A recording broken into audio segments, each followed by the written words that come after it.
Welcome back, true believers and spectacular Spidey fans, to another really interesting related video to Spider-Man PS4.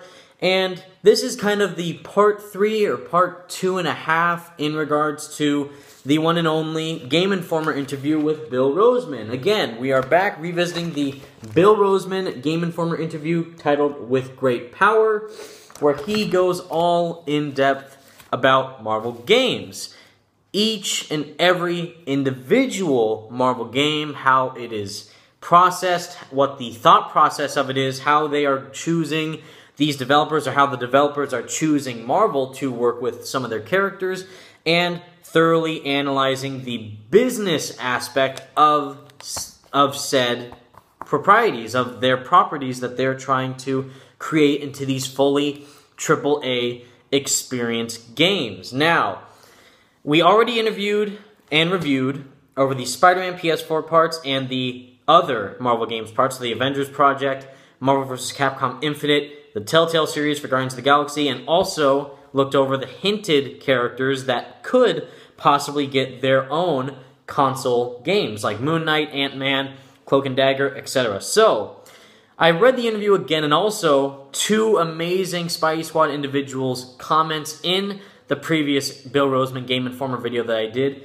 by Cable Sam and Cole Phelps. They are both amazing, and they both pointed out something really interesting in regards to this interview. And I saw it too when I reread it during analyzing this and explaining about this section in the second video that I did in regards to this topic for Bill Rosemann's GameInformer interview, which you can check out parts 1 and 2 in the description. But I just wanted to kind of devote this video on this certain part of this interview. Even though overanalyzing, over-speculating, whatever you want to say, just bear with me in regards to this topic, okay? So, out of all the questions that Andrew Reiner, the interviewer of Bill Rosemann, asks him in this interview, this one stands out the most, specifically Bill Rosemann's answer to this one. So, one of the questions was, can we expect to see an overlap between Marvel's comics, games,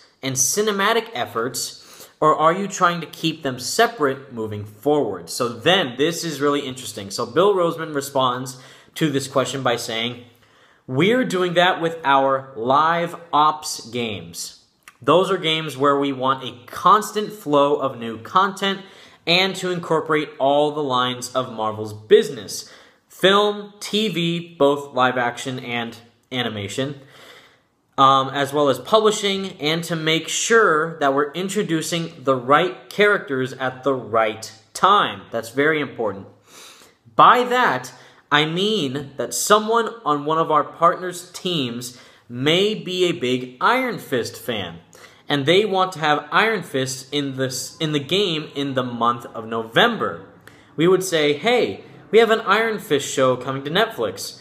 If you want until that month to wait, he can come out in the game at the same time the show hits, and people will lose their minds. Really important right there, Spidey Squad.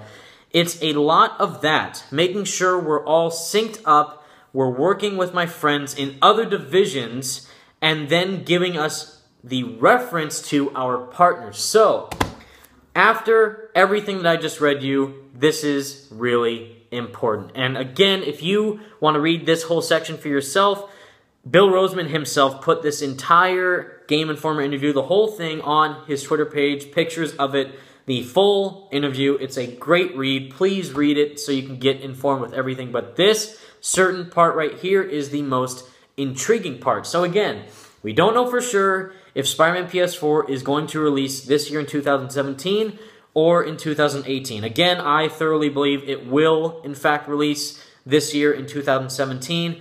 But again, it's like, Evan, how could you say that? There's been no gameplay trailers. There's been no updates from Insomniac. There's not even been an announcement saying on what game event they're going to be at next. Because again, even though most likely it will happen, but for now, it's not confirmed that Insomniac games will be at E3.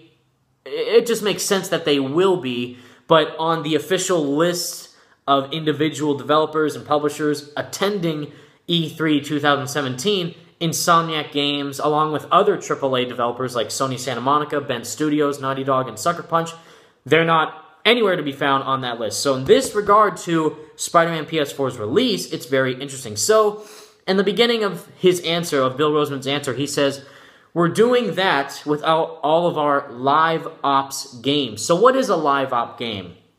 Well, mainly those are the Marvel mobile games. So for example, Contest of Champions and Avengers Academy are great examples, and they did it recently. So if you know, Guardians of the Galaxy Volume 2 releases on May 5th, I believe, or sometime in early May.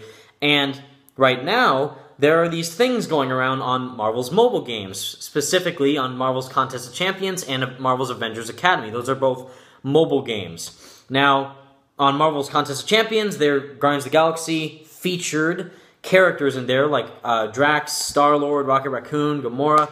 They're all characters that you can play as in the fighting game to fight characters in. Cool. Also with Avengers Academy, where you get to play as the student version, the teenager versions of each of these heroes. And right now, there is a resurgence event of the Guardians of the Galaxy, because the Guardians of the Galaxy were already in Avengers Academy when it was released, and there were some events going on, and they were already featured in the game. But now they're back again with an event, a limited time event for like a week that you can play, where they are important characters in the game, and you can earn them and unlock them and get outfits for them and stuff like that. So that is what a live op games is because it's a mobile game. You can update the features consistently and always add more cool features to those games in regards to what's happening with other Marvel stuff. So for example, again, if there was a Ghost Rider, Agents of S.H.I.E.L.D. tie-in or anything like that, or a full-on solo Ghost Rider TV show, which they kind of did already, they had a certain event for the Agents of S.H.I.E.L.D. TV show with Ghost Rider featured as one of a character you can unlock in Avengers Academy. So if there was a solo Ghost Rider TV show, they would put Ghost Rider in Avengers Academy and Marvel Contest of Champions and all these other Marvel mobile games. But how does this relate to Spider-Man PS4? So, to break it down, Insomniac Games has had a really clear and easy history with their previous titles. So, to break it down again, in 2013 of June, they announced a CG trailer for Sunset Overdrive. Then, it released in the fall of 2014, specifically on October 28th, I believe, of 2014. Same thing, Ratchet & Clank was announced in E3 of 2015, and then released in spring of 2016.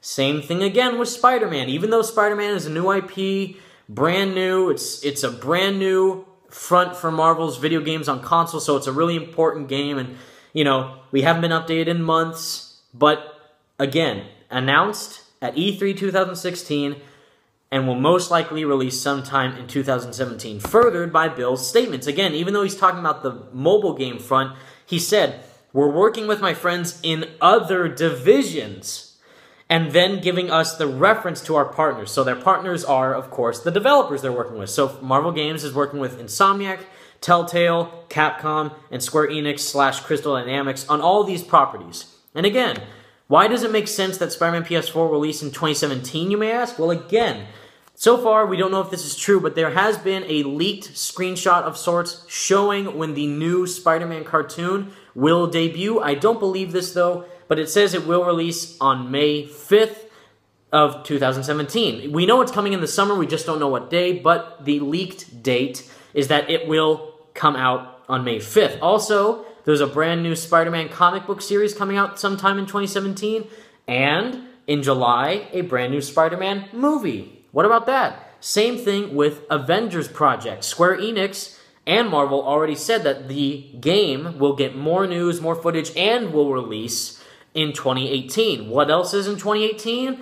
Avengers Infinity War. So again, even though the games and the movies aren't connected, they're not movie tie-in games, so Spider-Man PS4 is not a movie tie-in game for Spider-Man Homecoming, and the Avengers Project is not a movie tie-in game to Avengers Infinity War.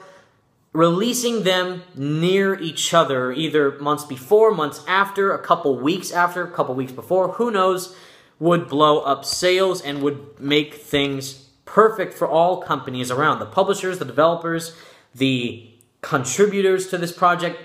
All in all, it's a great situation, and again, Bill Rosemann hinted at Spider-Man PS4 most likely releasing this year in 2017. But let me know what all your thoughts are in the comment section down below, everybody. I'd love to know what all your thoughts are, please. You guys are the best. Thank you so much for watching, everybody. Stay spectacular, Spidey fans. Peace out.